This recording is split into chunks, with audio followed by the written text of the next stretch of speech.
You know what really makes us mad is wasting money on CDs with only one or two good songs. Yeah. Tell them about punk.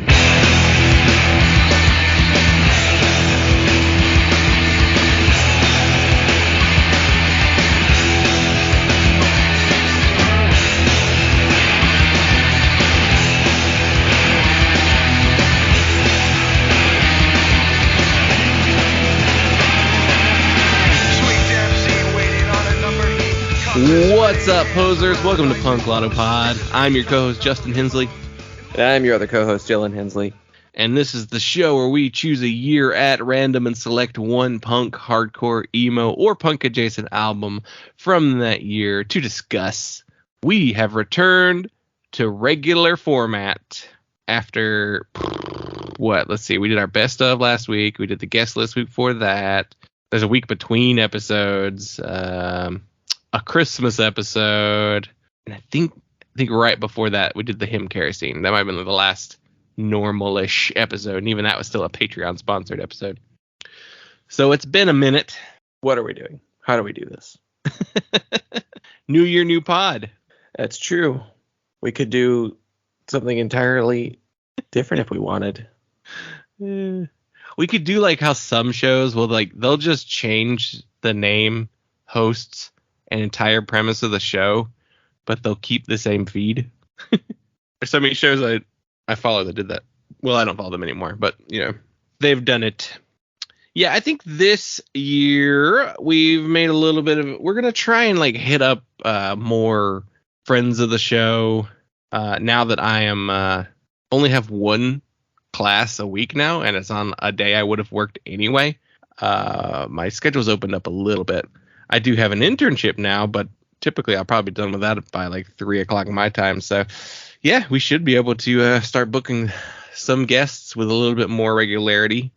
Your schedule's been pretty much the same, roughly, for the last couple months. So it changes a little bit, but I can usually make a day that we need to record work. Yeah, it might be trickier with guests, but yeah, we'll see. We'll cross that bridge when we get to it. No one is listening to this show to hear about our work schedules. And, I'm just laying out some plans for the show. That's all. Let's see. If you head over to our Patreon for $1, you get access to all of our weekly bonus audio. So as the day we're recording this is actually Friday the 13th. And I had originally intended to record my the first new release Friday of 2023. And then no one put out any records today. I even looked at the Brooklyn Vegan list, and they were like, it's another small week. So even they're like, there's not a lot going on. There were things, but nothing I wanted to listen to, nothing I wanted to talk about. I had one thing on my list, and then it came out, and I listened to the first two songs, and I said, I don't like this, and took it off my list. So I had no albums on my list this week. So there goes that idea. Looks like the end of the month will be a little bigger, so maybe I'll get some stuff in there. Hopefully. Gosh, very slow start. Dylan and I, we were actually talking about that. You sent me a tweet. What did that tweet say? I think Refresh Records tweeted something, saying something to the extent that everyone is sitting on records, more or less.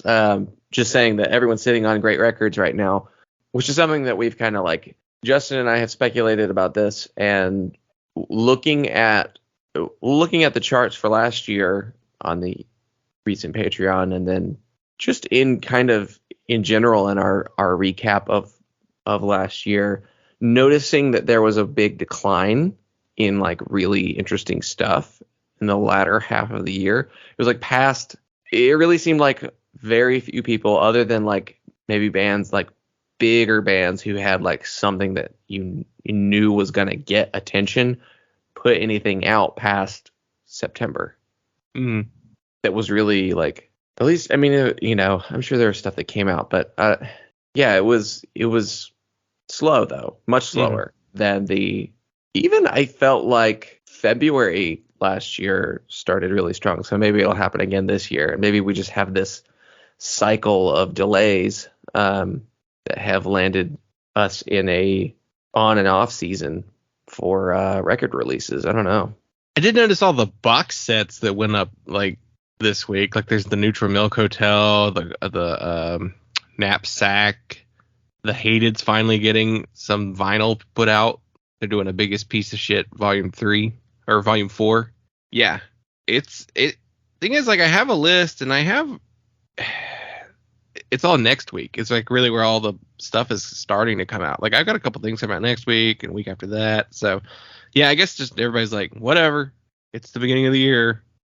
You'll get it when you get it. I guess that's how it is. But I was even to the point where I was like, I'll try some stuff. And then even like trying a couple things, I was like, no. Like I toyed with the idea of trying the new Anti-Flag that came out last week just because there was nothing else. And I listened to like 2 tracks and I was like, no.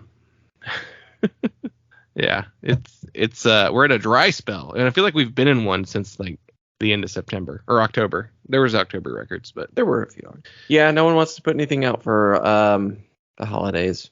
And yeah, I guess. I mean, it makes sense to a degree. I don't know. And best of, maybe people are getting the hint and they're not going to release new music at the end of the year anymore. Yeah, but I mean, all of the best of lists are the same. Everyone puts out the same best of list. Yeah.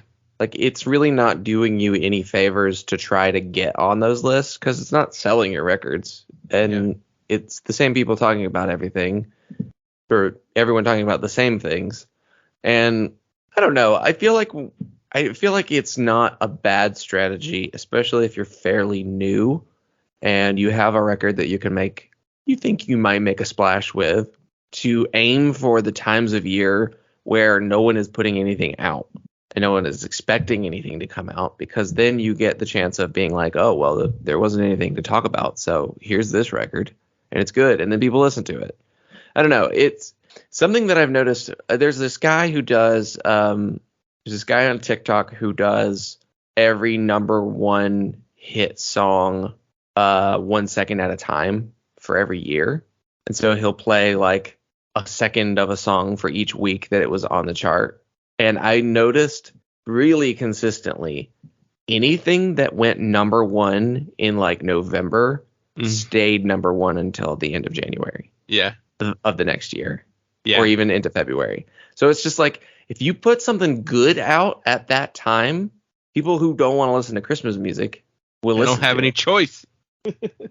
I mean, that's singles and that's pop radio, and that's a little bit of a different thing, but it's not. I don't know. It's not that strategy still translates, I think. Yeah. So I'm not sure what we're gonna do for the Patreon audio this week. Have we ever done a chart dive on 1989? I feel like we may have. Yeah, I guess we should look that up, and maybe it'll just be a surprise. Well, you will have heard it before you hear this episode if you're a patron. That is how it works. But if you want to go sign up, you're going to have to go sign up to see what it was. I don't know. Not really selling it. Yeah, that isn't. It's hard to sell after the fact. I don't know why Patreon just doesn't let you just search. I don't know what is wrong with this website. Anyway, yeah, we'll figure it out. There will be some sort of bonus audio. Whether if it's not a chart dive, it'll probably be like an I'm listening, maybe the world, or maybe homework. Maybe we'll bring back some homework. We'll see. But there'll be something up there at the Patreon. But you can follow us on all forms of social media: Instagram, Twitter, and Facebook at punklottopod, punklottopod@gmail.com, and our voicemail line is 202-688-PUNK. That's all the plugs. punklottopod.substack.com if either one of us ever gets the inkling to actually write anything in there. Any ideas? I didn't do the most recent one that I had, so no, not currently. And I'm currently using up all my ideas for my last class and for my internship. So they're like, come up with some ideas. Like, I've used all my ideas. Maybe I just need to recycle some ideas from a Patreon for some homework assignments. Yeah. So today, no guest today. So I assigned you the year because I think the last one I did, the one I did was like the Ox Coalesce episode, 2009. So it was your turn, and I thought, well, I haven't done a Dance of Days in a minute, so I'm due for some 80s talk. So I assigned you the year 1989. And before we get into what you were selecting or all that kind of good stuff, let's take a look and see what else came out that year. Start us off with something there. Well, Disintegration by The Cure. That's a pretty big one. What is the best Cure record? Is that one it? That's the one I think I like the most. That's definitely one people name. It's probably the one with the most number of songs on it that I know that I actually want to listen to. It's got Love Song. It has Fascination Street. I'm not super into The Cure. I have listened to that record, I'm pretty sure, but there are a lot of records in their discography I haven't listened to. Yeah, I've listened to. I do have a tendency to be slightly underwhelmed with their albums. To me, they may be just mostly a singles band. Like those are the songs that I like the best. Yeah, The Cure albums that I have listened to are more of the earlier 80s records that are kind of a chore, in all honesty. Yeah. I do like Disintegration, though, from beginning to end. It's probably one of the ones I've enjoyed the most. I've heard Kiss Me, Kiss Me, Kiss Me, and Head on the Door, and Pornography, and Faith, but yeah, the more pop Cure stuff, I think, is what I like the best. But is it weird that The Cure is next to Nirvana? It is. Like, they feel like two completely different eras of music, even though they're not really. You know, what, Wish, is that the name of that record? Like, came out in 1990, right? 92. 92, yeah. It was like one of their biggest hits ever. Yeah. Now this is Bleach, so this is 100% a retroactive rating, because in 1989 nobody really gave a shit about Bleach unless you were just super duper into Northwestern grunge, but like nobody was into that yet because it wasn't really a thing yet. I mean, it kind of was, but so unless you lived in Seattle, you weren't paying attention to that kind of stuff. What else did Sub Pop put out in 89? I bet there's like a Mudhoney or something. There's always a Mudhoney. There's a Cosmic Psychos. There is a Mudhoney, their self-titled record. God's Balls by Tad. Yeah. So yeah, nothing that anyone cared about in 1989. Yeah. Did you go to the Sub Pop page to see this? Yeah. Yeah. It like comes up right away when you type in the year. What is that? Fugazi song number 1. Did they have a 7-inch on Sub Pop? It's the single series, so single series. There's a lot of that stuff. Cat Butt. Yeah, the Afghan Wigs had one. That's a single too. They did a shitload of singles. That's funny. Yeah, I mean, I guess that was the trick. I mean, that really was what put Sub Pop on the map, and what really gave grunge its opportunity was just that they were like, these are good songs, let's put them out as singles, let's send singles to everyone. So it worked, but not yet. Not in 89. It was still on its way. There's Slint's Tweez. I don't think that's even the Slint record. No, it's not the guys in the lake. That'd be Spiderland in 91. It's something when No Means No is number 4. No Means No is Wrong came out that year. Though No Means No is usually very highly rated on this website. Surprisingly, they're usually within the first 3 pages. There's one we've covered. Bad Religion's No Control. We did that one on the show. We did a couple others from 89 that on the show as well, which that was Shudder to Think's Curses, Spells, Voodoo Mooses, as well as the Lunatics EP Sugar Love. And then we did the Lookout Spy Rock Road. We did that with PJ Sykes, and then the Bad Religion. 89's a year we've only done 3 times, which was surprising to me. I think because it's not really a great year. There's very big, important records. Energy by Operation Ivy, and Start Today by Gorilla Biscuits being probably 2 of the most important records from this year. Very easy to come back to. They've just had staying power, longevity. Yeah. But yeah, I mean, we get, you get those records, you get some of the ones that we've mentioned, and otherwise it's Band of Susans. You always bring up Band of Susans, but I don't think they're as big as you think they are. No, they're not. That's the point I'm making. I'm like, oh yeah, that's front page material for 89. Punk is that band. The first Offspring record, Brain Drain by the Ramones. There's Bitch Magnets, Umber, a new Model Army record. Yeah, 1989 DRI Thrash Zone. It's what is it? What is 89? What is its legacy?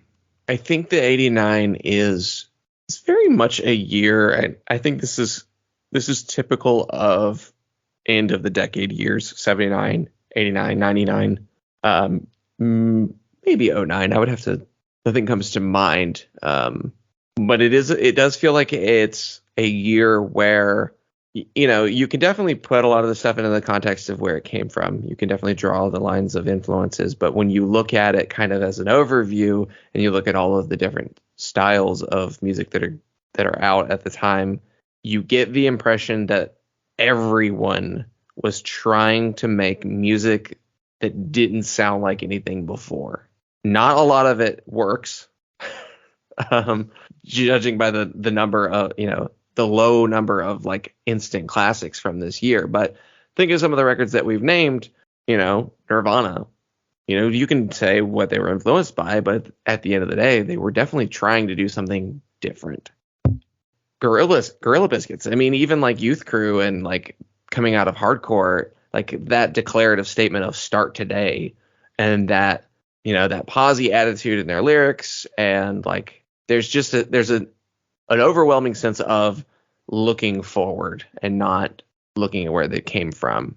Yeah, if we think about if we really try and narrow it down on like the punk and like the three main subgenres, emo and hardcore. Punk itself, we're still doing like leftover skate punk, a little bit of melodic hardcore, that kind of thing. The hardcore bands are still thrash bands at this point, except for the New York ones, who are all doing Youth Crew, and like Sick of It All has a record that year. So like we're getting that we're entering the 90s version of New York hardcore. Emo, I guess we're post Revolution Summer. We know there's a Fugazi single. There's probably a Fugazi EP. Maybe 3 songs came out in 89. Do we know for sure? But the emo sound is the DC sound, really. That's really what it is. Fugazi put out Margin Walker. Okay, yeah. So they're just really getting going. There's thrash stuff, and the thrash stuff has like a punk edge to it. There's like the leftover goth stuff, because really when you look at like modern rock charts or alternative rock charts from like 88 until Nevermind, there's a lot of goth stuff in there still, which is very funny that everybody's like grunge killed hair metal. It's like, well, it also kind of killed goth too. Yeah. And all the funk rock bands that became popular for whatever reason. And then they're like, they're grunge. It's like, they're playing funk. What are you doing? Oh, though, that may segue a little bit into our album we're talking about today, though.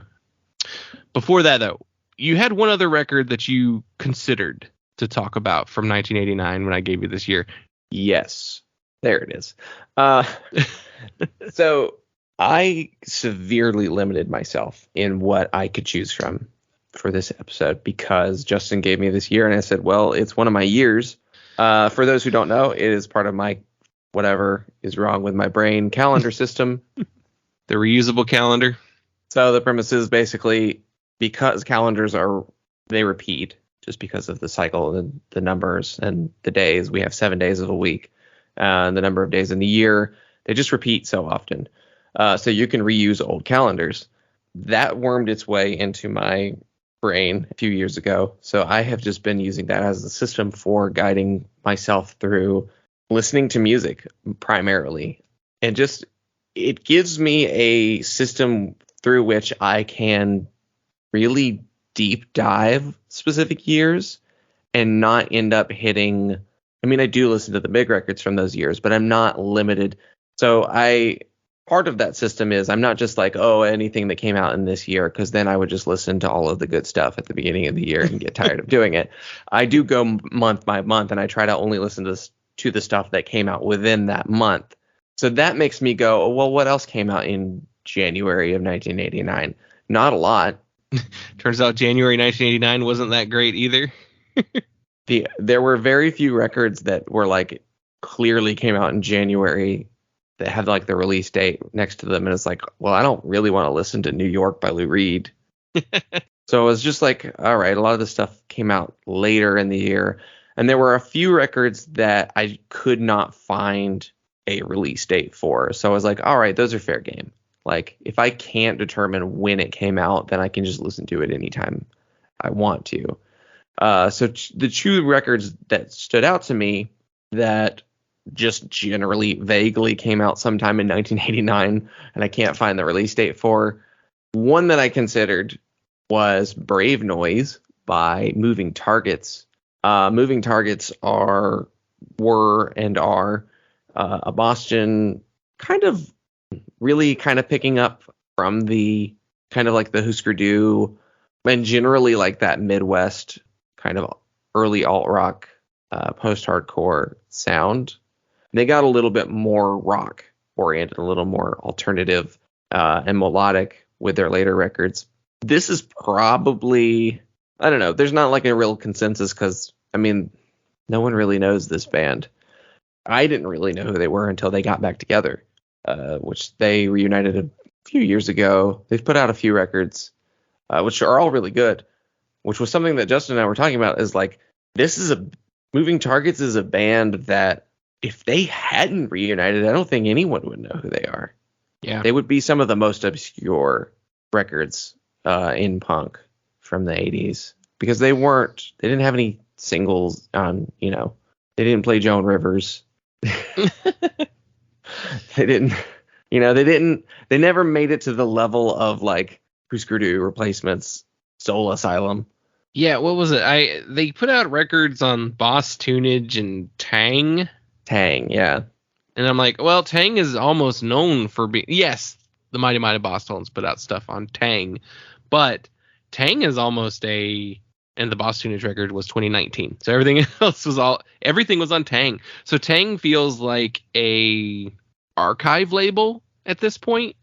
Like it fully exists to keep old records in print. Or like create compilations like the Proletariat double CD, like that's what I think of when I think of Tang Records. And yeah, all four of their LPs were on Tang between 86 and 93. So yeah, they would have just been lost, honestly. And then they came back like 2018, I think is when they came back, and they put out their album in 2019 and another one in 2020. And actually they have a new record coming out this year. Which that was the other things, like, well, in case you need a tiebreaker, this Moving Targets record's coming out this year. So if we want to get in some brand synergy and algorithmic synergy, but good band, but yeah. But I decided to go with a different record. Yeah. So I gave you the year 1989, and you selected Hard Volume by the Rollins Band.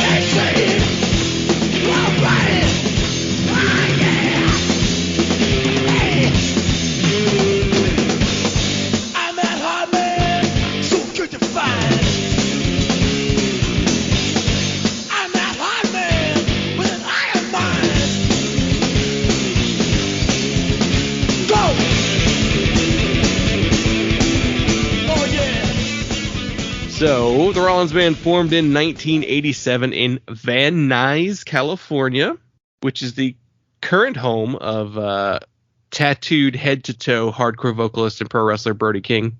Side note, wouldn't Henry have been a great pro wrestler? He'd be stiff.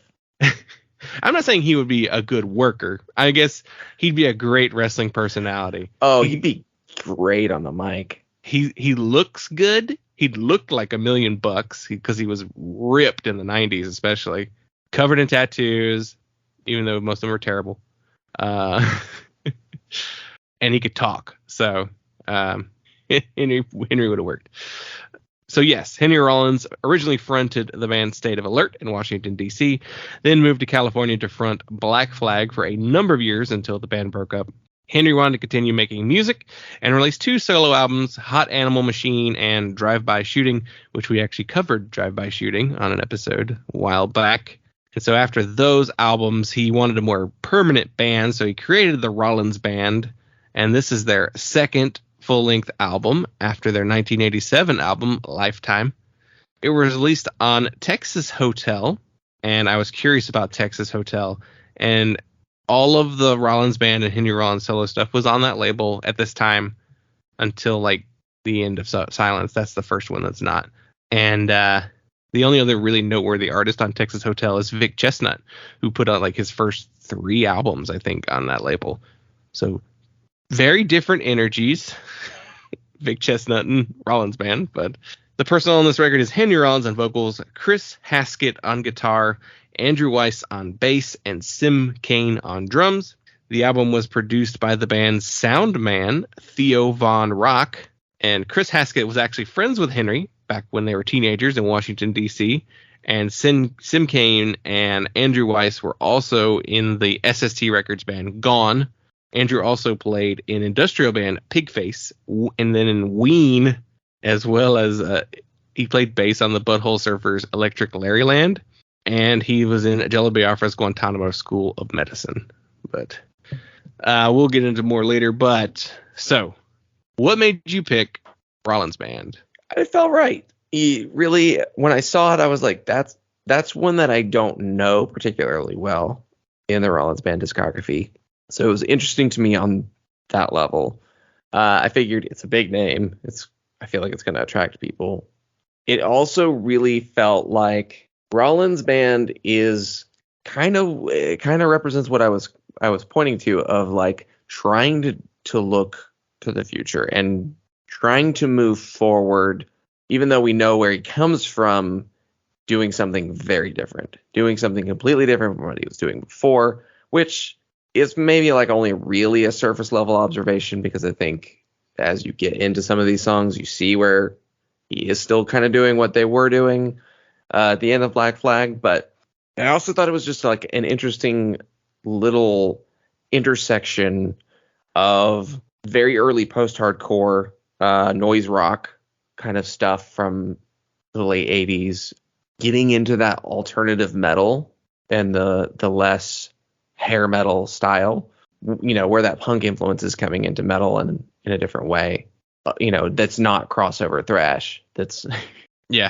that much more groove oriented kind of metal, which also picks up so much of that from the really blues and funk influenced rock stuff that was kind of alternative, kind of laid some groundwork for grunge. And so it's a really weird combination of a lot of different things that are happening in alternative music at this time under a vocalist and a frontman who you really wouldn't have expected to even do anything else, let alone do a band that sounds like this. So I don't know. It felt like an interesting moment in time to talk about. Yeah, it is a very unique period especially in like the big names of the yesteryears of hardcore and punk by 89, because Black Flag broke up 86, I think is what they say. And yeah, he was in this weird period in his career where he was like, I don't know what to do. I'm gonna act in some random stuff, because he started his acting around this period, and he was doing the spoken word thing and the poetry books, like all that stuff was happening. And so I guess there was a point where he's like, well, I still want to front a band because that's what I'm really good at. Arguably, that's what he's best at, So has his spoken word / stand-up comedy, whatever you want to call what he does now, surpassed him as a performer, do you think, at this point in 2023?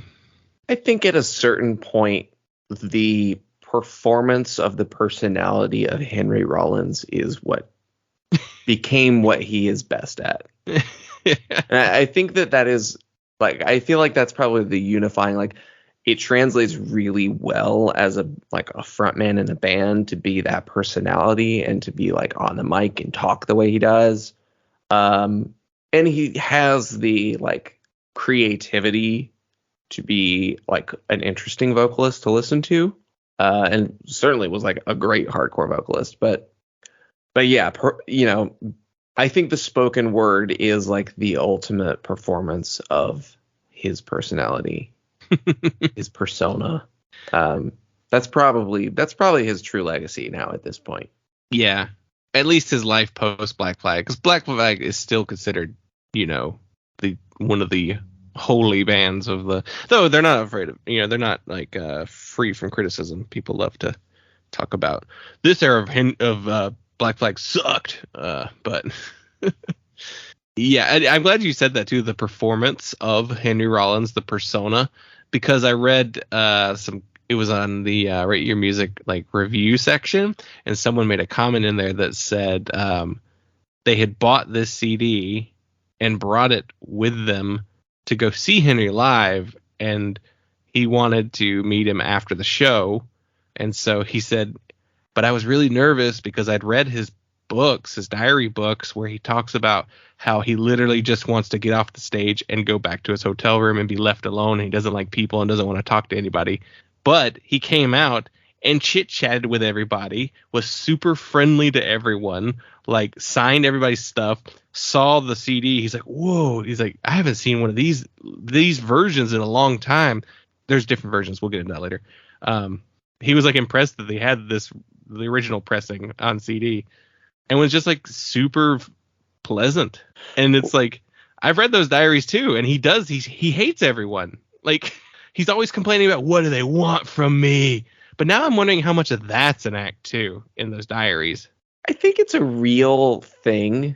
I think it is a real feeling that he's had for a really long time of being like, I'm just a guy, like being very rooted in punk. He's like, I'm just, a kid from DC. Like, why do these people like want to worship me? Like, I'm just, leave me alone. I'm, I want to walk, I want to go to the gym. I want to go to the grocery store and get my whole grains. Like, don't talk to me. Eat my rice cakes for dessert. Like, I think that's definitely real.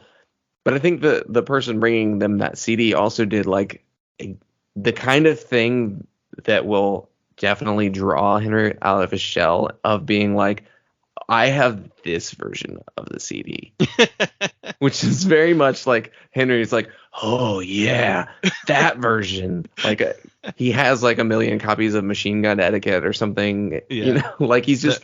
He talks about like the Ruts album that he has like every single pressing of it that ever existed, and the only difference in some of them was made in Mexico, made in Germany, made in England. Like that's the only difference. So he just has that kind of like neat, like nerd, like, which I feel like is like, that's a thing where it's like you can meet him on his level and he's like, absolutely, I'd love to talk to you. Like, because you're sharing in something together, in a mentality that he has where it's not. Also, there's like, so many people have said Henry Rollins is an asshole. People are like, oh, he's such a dick. And I'm like, I think you're the kind of person who yells "get in the van" at him. Like the people that say that, because I've seen footage of him like interacting with people. I've seen just as many people saying like, "Oh yeah, I took a picture with him. He's super nice." Like, I don't know. If you come at him with "you're the guy," yeah, say the line. Well, like there's like some story in like one of his diaries where it's like he's walking through the airport and somebody else recognized him and goes, "What are you doing here?" And his response to them was, "What are you doing here?" And just kept walking. I mean, do you think he walks to other countries? I mean, he's got to fly. Yeah, and traveling is like what he's known for, Yeah. So yeah, that. It's a mentality that I think Ian kind of has too. Yeah. That Ian MacKaye is like, if you come at me with like, you want to yell, caffeine's a drug. You want to yell at me about straight edge, like, fuck off. But if you're just like, hey, if you want to take a picture at the Discord house, he'll invite you in. Yeah. Like that's like a thing. He brings people in to look at stuff all the time. He doesn't know them. He just brings them in and says, you want to come in? Look around? But I don't know. I mean, yeah. I do think that there is a certain kind of like maybe naivete that kind of led Henry to have kind of like maybe more like tantrums whenever he runs into that I think he's probably mellowed and with age, but of just being like, you're famous, right? Yeah. Like you need to you know that people are going to recognize you. It's just something that you need to get used to. But yeah, I mean, it's not a great example, but like, I guess I think of the Chappelle being like, don't call me a bitch in front of my kids. Yeah. Just, you don't have to be nice to every single person. Bringing it back to pro wrestling, like wrestlers notoriously, when they're like at airports or in public places, they know when they get recognized before the person says anything to them. And so they literally always, the story I always hear is no matter what wrestler it is, they tensed up and like, oh God, here they come. Like that's what always happens. And then whenever like the person's cool and isn't like a lunatic or just like like they are like, oh, thank God, you're just a normal human being who wants to talk like a normal person. Because usually all those interactions are like, hey, just want to say I love your work and you do a great job. And then they're like, oh, thank God. You're not a punisher. In that match with...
Let's talk about hard volume. We have a pretty extensive back knowledge and history with Henry Rollins. We like Black Flag. We like the Rollins Band. We like his spoken word, like all that stuff. He's a pretty big figure. I think there's a period too where every 20 something really gets into Henry Rollins's like everything else that's not Black Flag. So I bought a couple of the DVDs. The timing just worked out that like his TV show on IFC was airing whenever I entered that. I'm going to buy some Henry books. And then like I read them and I go, I don't like the poetry ones. That IFC TV show was so funny. It was because it's performing the Henry Rollins like stern, arms crossed, like I'm going to like talk hard at you. Yeah. And then he's like, and here's Dashboard Confessional. Yeah. Here's Perry Farrell. Has just like a funny conversation with. Yeah, it is. The image was the tough, stern, crossed arms. And the way he talks to the camera at the very beginning of the show is very much, I'm Henry Rollins. And then it's a normal conversation with Penelope Spheris. So the Rollins Band is, what do you describe them? They're like everything. They're hardcore, post-hardcore, metal, alt metal, groove metal, but also like funk and noise and jazz. Like they do a lot of different stuff. And that comes from, I guess, just the people that make up the actual band. Because Gone was like an instrumental SST band, kind of jazzy, because it was during that period where Greg Ginn thought he was a jazz guitar player. Yeah. And so he's like, I'm going to sign jazz bands. But Henry Rollins he likes jazz. He's a jazz listener. But he's also listened to everything. He's one of those people. But yeah, it's interesting that the type of people he chose. I mean, Haskett was his friend from DC, so that makes sense. But yeah, they're a very unique sounding band. But even in the beginning, like the very first Rollins Band record, Lifetime, it's probably more Black Flag than any Rollins Band record is. Like Ian MacKaye produced that record, and it feels like a hardcore record, just with like a noisier, bigger element to it. This one feels like, okay, we're moving in the direction now of what the Rollins Band becomes in the 90s. We're not there yet, but the shape of it is coming into form. Go ahead. No, go ahead. So what do you think of this record? Well, should we get into the editions first? Let's talk about the editions. Okay. So there are technically 3 editions of this record. The original vinyl version is Hard, What Have I Got, I Feel This, Planet Joe, Love Song, Turned Inside Out, and Down and Away. The CD issue that came out the exact same year, so I'm assuming it was a simultaneous release, includes the song Joyriding with Frank, which is a 32-minute improvisational cover of a Velvet Underground song called Move Right In. Yeah, like an outtake Velvet Underground song. Yeah. It's like it's an outtake. I think it is exactly what it is. It's not an LP song, like I don't think. So it's a cover of that they turned into a jam, a 32-minute jam. It's also live in Austria. It's a live track. So that's the actual album is just like the 8 tracks or whatever it is. The CD is this track added onto it. And then in 1999 they reissued it. They removed the 32-minute Velvet Underground cover and then added some outtakes from the same sessions. There's 3 tracks there. They are all, I think the first 2 songs wound up being on The End of Silence, and it's yet another version of Ghost Rider, because there are 3 versions of Ghost Rider that Henry did. He did the one on his solo record, the fast version. There's this one, and then there's the Crow soundtrack version, and then there's 3 demo versions of songs that are on this album. So which version did you listen to? So I essentially listened to the original release plus, I think, up through, with the outtakes up through the Ghost Rider cover. Did you listen to so this is a YouTube core album, not streaming anywhere. Did you do the 1 hour 23-minute one? Yes. That's what I did too. Yeah. That one's a weird one because it's missing one of the outtakes and the demos. You can hear those on like the hour 16-minute upload. That one doesn't have Joyriding with Frank. That one doesn't have Joyriding with Frank. No. It's a pain in the butt. To get the full picture, you have to like watch 2 different YouTube versions. And I mean, you could absolutely, I think you could make the case that the initial CD release is like the most definitive version. Like, I don't know if the outtake songs are that important, and like, hearing another version of Ghost Rider is really not that important. I don't think that Joyriding with Frank is very good for very long. But I think to have a full picture of what the Rollins Band was at this time period, I think it's worth skimming at least, if not listening to all the way through one time. It's long as shit though. But I think that you should hear the original vinyl edition of the record plus Joyriding with Frank. Yeah, I would call that, because it came out in 89. It's only not on the vinyl version just because it's too long. So if they wanted to do a double LP, they probably could have, but I don't think they wanted to. I think they were just like, nah, we'll throw it on something else. But they wanted it on there for a reason. And the other stuff is like, you don't have to hear the session outtakes, because 2 of them are on the next record and one of them is a cover he's already done. So you don't have to hear those. You don't need to hear the demos. You can get by with just the actual album tracks, I guess, the vinyl version. But yeah, I agree with you. I say you should listen to the version with the 32-minute. I mean, you don't have to finish it, but just to hear what they're doing. In fact, the way they do it on the YouTube, they actually split that track up like where it stops being the Velvet Underground song and he just yells bass, and then it starts a bass solo, and then it goes for like 25 more minutes. They made that a separate track, which I thought was very funny. Which is just like, if you don't want to hear the jam, don't waste your time. Though they jam on the first part, so you get that. But yeah, so okay, I think we've narrowed it down to the version that we'll be talking about. Includes the 32-minute.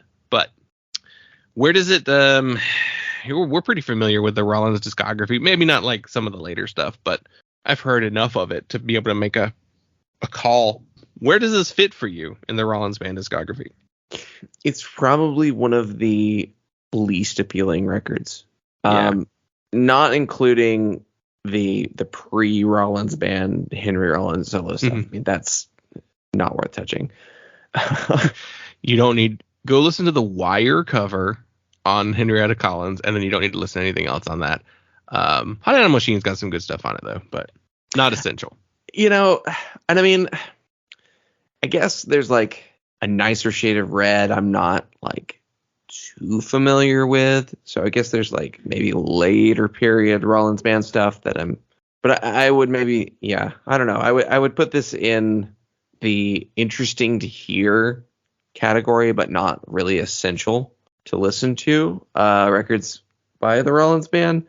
And it's not even that it's like bad. I do think that the listening to the full 32-minute jam is like, wow, all right. You tapping your watch, you're just like, this has gone on for far too long. Especially because it seems like it's going to end like 3 times before it does. And then you look at it and you go, oh no, there's still like 15 more minutes. What? But hearing this record and hearing kind of how the Rollins Band really finds the sound, because like you said, Lifetime is still more of a hardcore record and is definitely more like end of Black Flag kind of sounding stuff. And Hard Volume has material that kind of is like that, that jammy, long song, bluesy kind of, which I did see someone point to Hard Volume saying that structurally it kind of sounds like Henry's version of My War. Yeah, I saw a couple different sites or different reviews, and they are like, this is the Rollins Band version of My War. Which My War is one of my least favorite Rollins era Black Flag records. Yeah. So, that back half is just woof. But Henry's voice on this record, and maybe it's been a long time since I've listened to the other Rollins Band's records, but he's doing stuff on here that I feel like he only ever did sometimes in Black Flag, and it was more like the most out there songs. Mm-hmm. No, you're right. He is doing something on this record very different than I think even than Lifetime and then what he would do later. He is hitting a higher like register on this album than he normally does. And I did read another review that said, no wonder he changed his vocal style for the next record. So I think it may have been a thing that he was doing on purpose for this album and was like, I can't do that again, like as the going forward. Yeah, I can't really reproduce this night after night live. Yeah, because he's doing this like, and he's really doing I'm trying to think of even what to compare it to. You know what it reminds me of? It reminds me of his spoken word stuff when he's doing screaming during that. Yeah. Like it sounds like how he does when he's like, I'm gonna get you. Like when he does that real high, like retelling a story. But when he puts that in music, it's like a no wave, like James Brown. Like I can definitely see like maybe like a Lux interior influence too, which is like kind of an underrated influence on all of Rollins Band and his whole like that swaggering like sort of sexual vibe. Yeah.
There are moments on this record that reminded me of the back half of the song Slip It In, where he's just like making all the sex noises and ridiculous like barking and yelling. Like he does it on this record too. Yeah. He does this weird like gurgly almost sounding voice on a couple songs on here. It's just like real low down there. And he makes some other like weird grunts. That's just like, what is this? What are you trying to do with this? It like on the song, it's really noticeable on Love Song. He does this like weird, like wet inhale and exhale thing on that song too. It's like, ugh, what are you doing? But I'd agree that it's probably the Mother Superior era version of the Rollins Band is probably the stuff I'm the least familiar with, though I have heard Get Some and Go and Nice. It's just a little bit more straightforward. It's probably the most straightforward version of the band he ever did.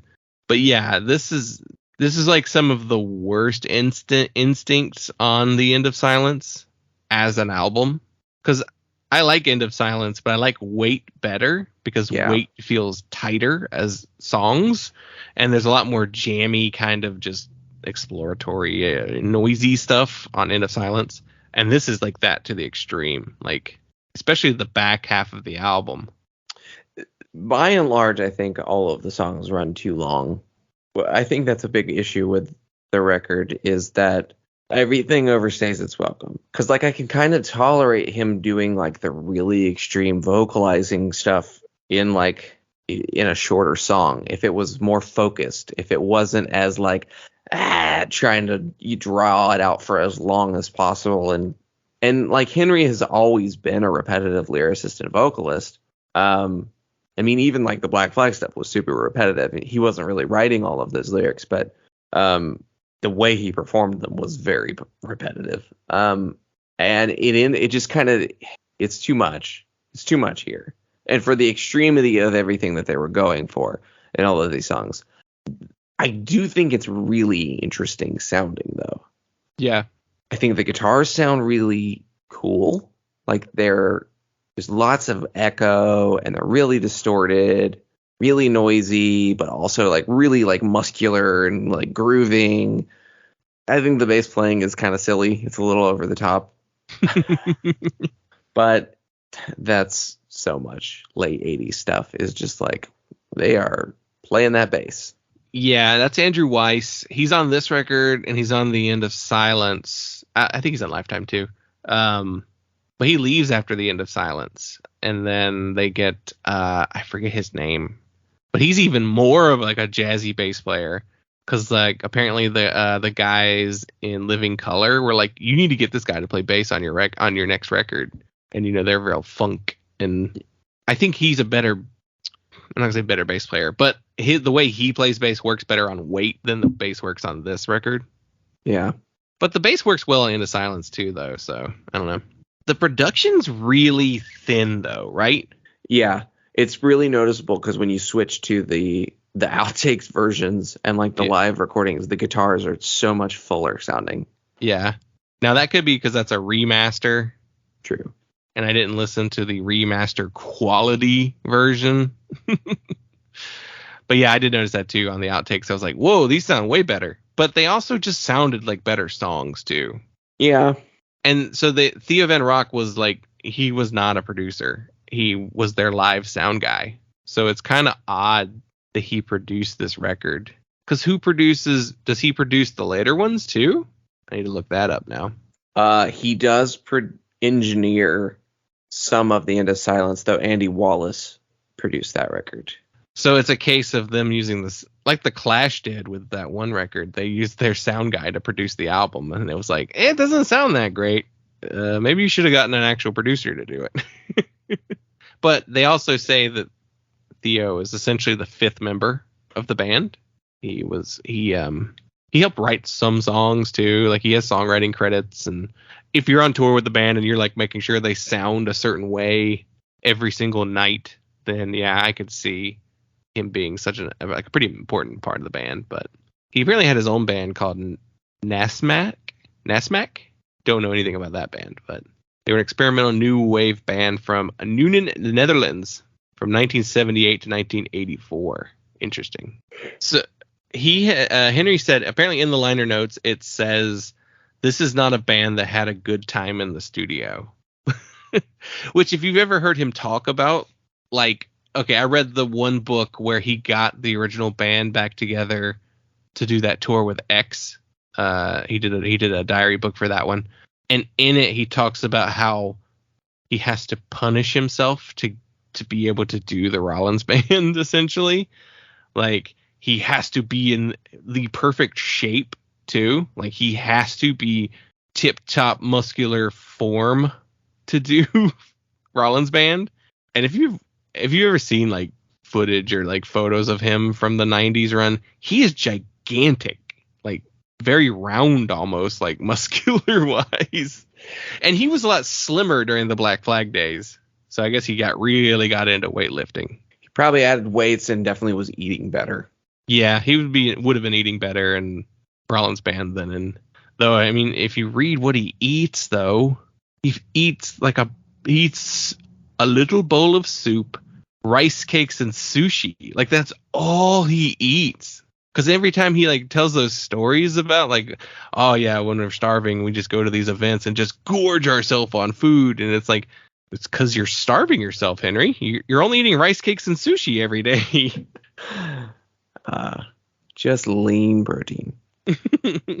And the rice cakes are his dessert. Yeah. I splurged and had 2 rice cakes today. Yeah. That's a thing that he says in those books. And how much of that is just the character of Henry Rollins. But he talks about how hard it is to get in shape to do Rollins Band. And the idea that this statement, which he wrote back then in 89, that they didn't have a good time in the studio. It's like, Henry, are you the reason why you don't have a good time in the studio? Did you not have a good time in the studio? Were they fine? I mean, they left. They all eventually left later. So yeah. Well, I think that Henry fired them later. That was like, he says, we were stagnant. That was his reasoning. It's like, and then you went and did a band that's even more like middle of the road later. Yeah, the very regimented mind of Henry Rollins can be frustrating. Which is where, like, you know, I get a lot of the, like, he's a jock. He's like, you know, military. It's like, he's not pro-military. No. Like, if you actually look at his views on most everything, he's, like, been one of the more consistently on the right side. Yeah, Henry is really, when we're at this stage of all the old punks are coming forward with their political beliefs in 2023, and you're like, yikes. Ian and Henry are like and Jello, the 3 of them are the ones that are consistent with their, like, political views. They didn't go, like, right wing like a lot of them did. There's no Johnny Rotten, you know, pro Brexit. Yeah, right. Getting I saw that he got an Irish passport because he's tired of the hassle of having a British passport. Like, you pushed Brexit. Yeah. Yeah, I saw a TikTok of somebody responding to someone saying that Henry Rollins was fat phobic. And I'm like, Henry Rollins is, like, afraid of fat on his own body. Absolutely. And he's probably said not great things about fat people in the past, but he's not, like, overwhelmingly, like, he's not, like, shilling for Noom. He's not, you know, he's not selling Bowflex. He's not nutraceuticals. He's not like, you gotta get in shape, like, to every single person. He's like, I have to get in shape. I have to be perfect. Because I really think that was just, like, I mean, I think that was literally beaten into him as a kid. Like, yeah, he did not have a good relationship with his father, and that's the reason why he changed his last name. Yeah. And was he a military school kid too? Was he sent to military school? I think so. So that really explains some of that. And then he also talks about how, like, being in Black Flag was like being in the military too, just because the way that Greg ran that band. There's a reason why Black Flag had like 50 members too. Yeah. So it's like this guy who has like a history of being in like really awful regimented situations joined another band of regimented. Yeah. Moves across the country and joins this already legendary band run by a maniac. I genuinely think when he's like 19, and that's his teens to 20s is being in this paramilitary hardcore band. I think he would have been better off if he stayed in DC and just hung out with Ian. Yeah. So then, yeah, like when Black Flag's finally done, you're just like, which is also kind of like when you look at what he's doing at the time period, it's like there's nothing he could do. Yeah. I mean, he had to have another band until he figured out how to sell the personality, the persona, and the spoken word stuff. Which was Get in the Van. That's where he figured out how to do it. He's like, oh, people like it when I just tell stories and not just read poetry. Yeah. Oh, you mean well, then he starts taking like any single like movie and TV role that he gets offered. But around this time he was doing like Lydia Lunch, like experimental films. Yeah. Weird shit. So there's an element of him trying to do some experimental stuff on this album. And maybe he was trying to do more experimental on this than he was in Lifetime. Because like I said, Ian produced the last one. So Ian maybe was like, no, how about we just do like a straightforward song, hardcore song. Just do the vocal as normal as possible. The note that I have on his voice is that he's doing like an AC/DC, like Bon Scott, like, yeah, high pitched yell on this album. It's David Lee Roth. That was the first track on here. Yeah. Hard. Yeah. I was like, hey, this is a little Zeppelin-y kind of guitar riff. But then I'm like, no, this is a Van Halen song. And I saw another review that said, this sounds like Van Halen. Yeah. He was accused of being the David Lee Roth of like the hardcore scene at this time, which I think he likes Van Halen. He tells stories about meeting David Lee Roth at like some art show.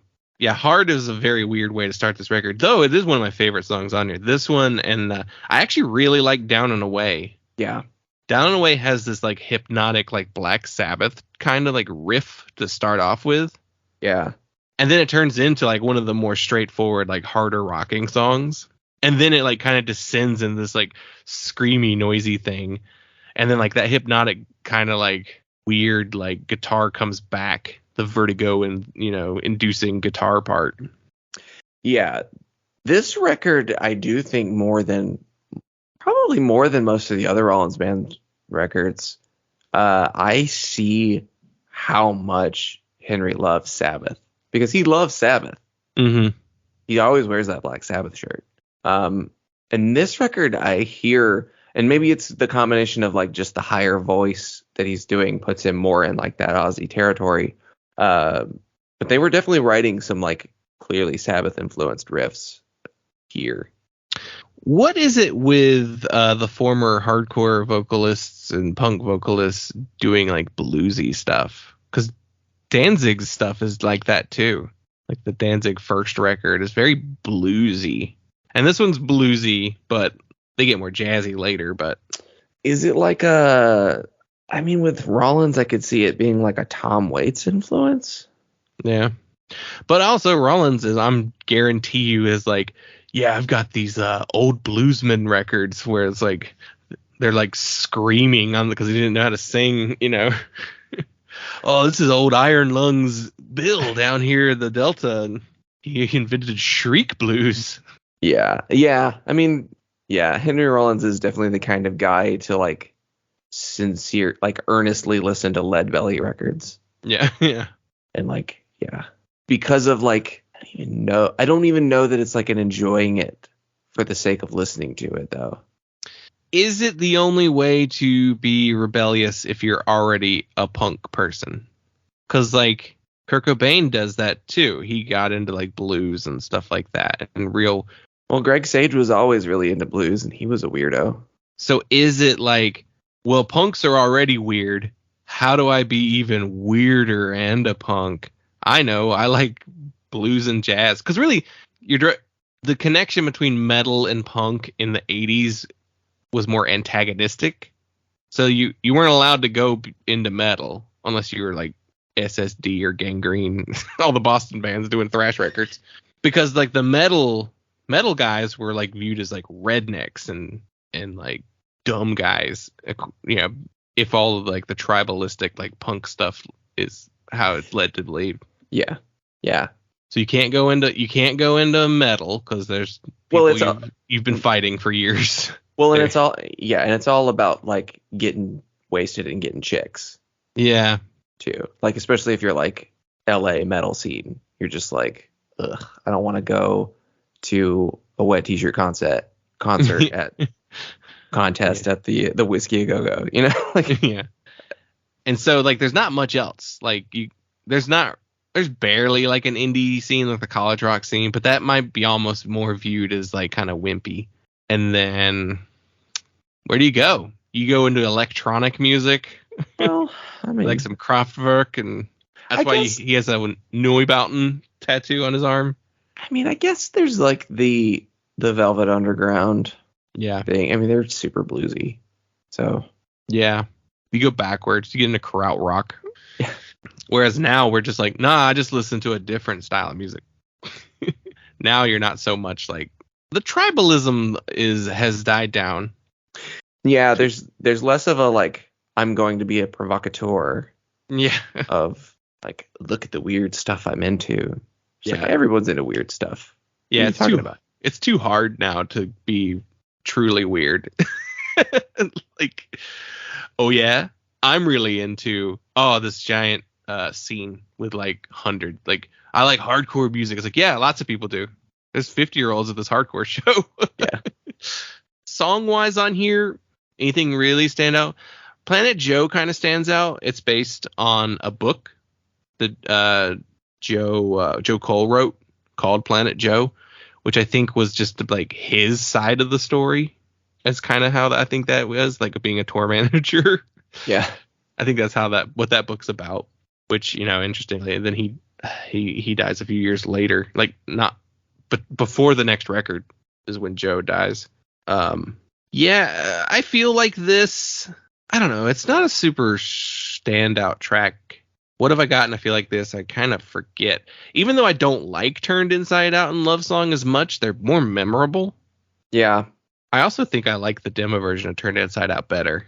Now that could just be a mastering thing, but yeah, you're right. These songs are too long in general. They're all too long, and they all really just run together. Mm-hmm. So they seem even longer. The shortest song is the first track, and it's 4 minutes and 6 seconds. The second shortest is Planet Joe at 4:17.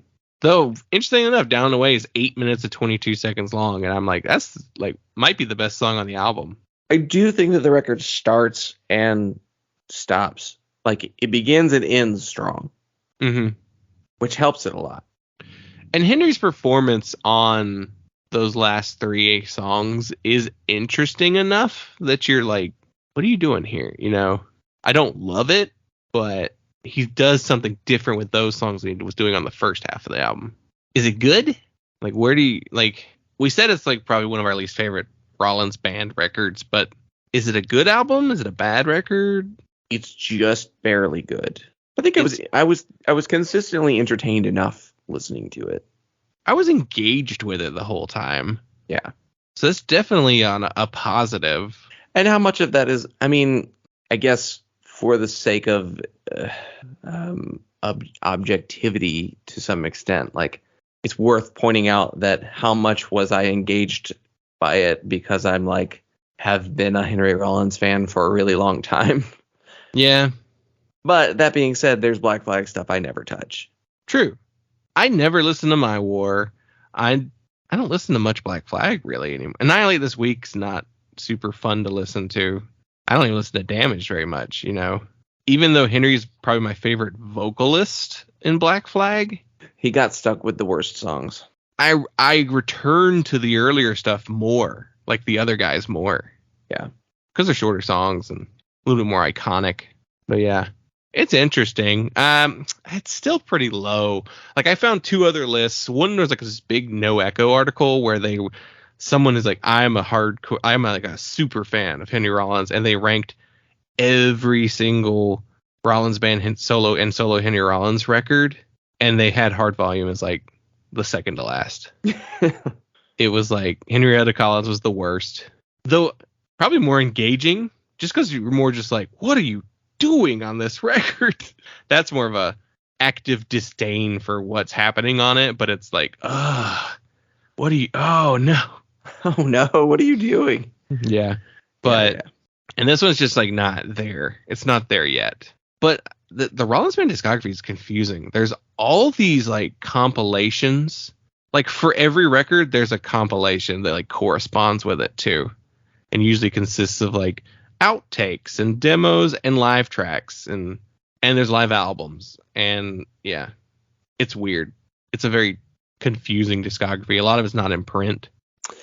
I will say this against this record, of all of the Rollins Band's albums, this is the absolute last one that I would put on to listen to in the car. There's stuff on here that's like an immediate off. Yeah. If I'm driving.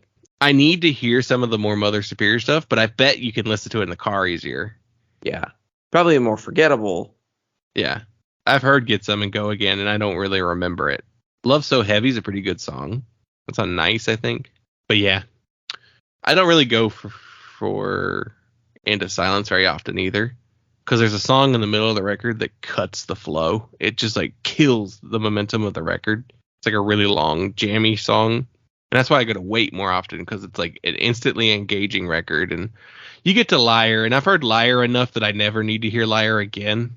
And it slows that record down, but fortunately, you can at least laugh at it. But yeah, I probably would not return to... I would probably go to Lifetime before this record, and probably some of that Mother Superior stuff. But yeah. So I guess it gets like this passing grade. Can you rate it on the 5-star scale?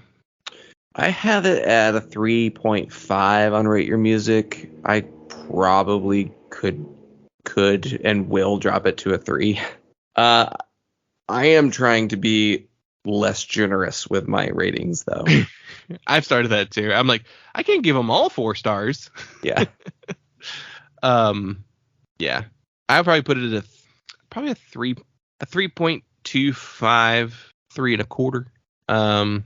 Because there is something like I can listen to it from front to back. I probably won't finish the 32-minute jam. Is it a good jam? I guess. I don't know. I don't think that rock bands jam good. I don't think that they understand how to structure improvisation. We just take turns soloing. It's like sort of part of it. I will say it's probably the most fun you hear out of them.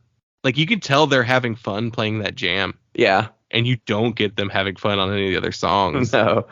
And the jam does feel more like what the next album sounds like. So, yeah, the jam is interesting for historical purposes. But I would be like, all right, I'm done with the jam. Let's turn this off when he yells bass. Yeah. But yeah. Probably my least favorite Rollins Band record, but that's still, it's solid and interesting. So that's why I gave it a 3.25. So, all right. Well, any last words? Do you recommend it? I don't recommend it. No. Only to Rollins fans.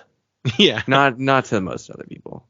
Probably not going to recommend this. This is not a good starting point. If you're listening to this show and you're like, I don't know shit about Rollins Band, I'm sorry. We spent this long talking about the last Rollins Band record you should listen to. Go listen to Wait. Wait's the best one. That's the one to start with. Though everybody says Into Silence is the best one. It's my most critically acclaimed one, but Wait's more fun to listen to. And Beavis and Butthead they made fun of Liar. So watch the is it like a Grammys performance of Liar that Henry did? Grammys? Henry Rollins Grammys. It's an award show is what it says. What show? It's the Grammys. Weird. Yeah.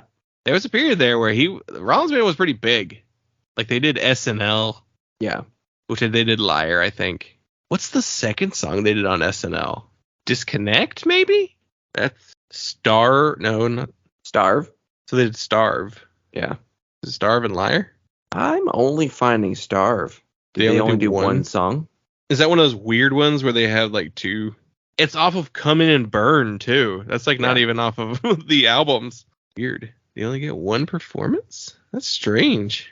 Was there a period where SNL only did one live performance?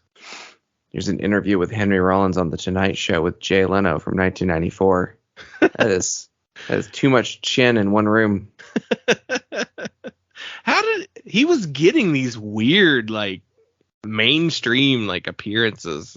I guess he became kind of this oddball personality. It's Harvey Picar and Letterman. It's right. It's the sideshow element. Yeah. And I mean, like the 90s too. Like he could go be on Howard Stern. Fits. Yeah. He probably seems more calm on that show than he does on Letterman. Or you said Leno. Yeah. Leno. Here's Dennis Miller show in 1992. He did a lot of late night talk show stuff.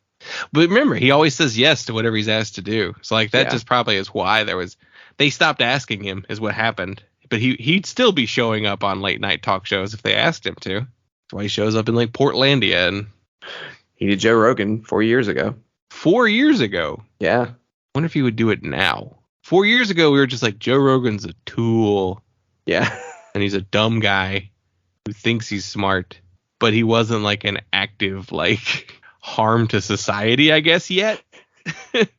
It's just a little misinformation, not COVID denial or whatever bullshit he was having white supremacists on his show. Yeah. Henry Rollins also he did RuPaul's Drag Race and, cartoons. He does voiceover work like crazy. And Sons of Anarchy, where he plays a Nazi in a biker gang. Oh, yeah.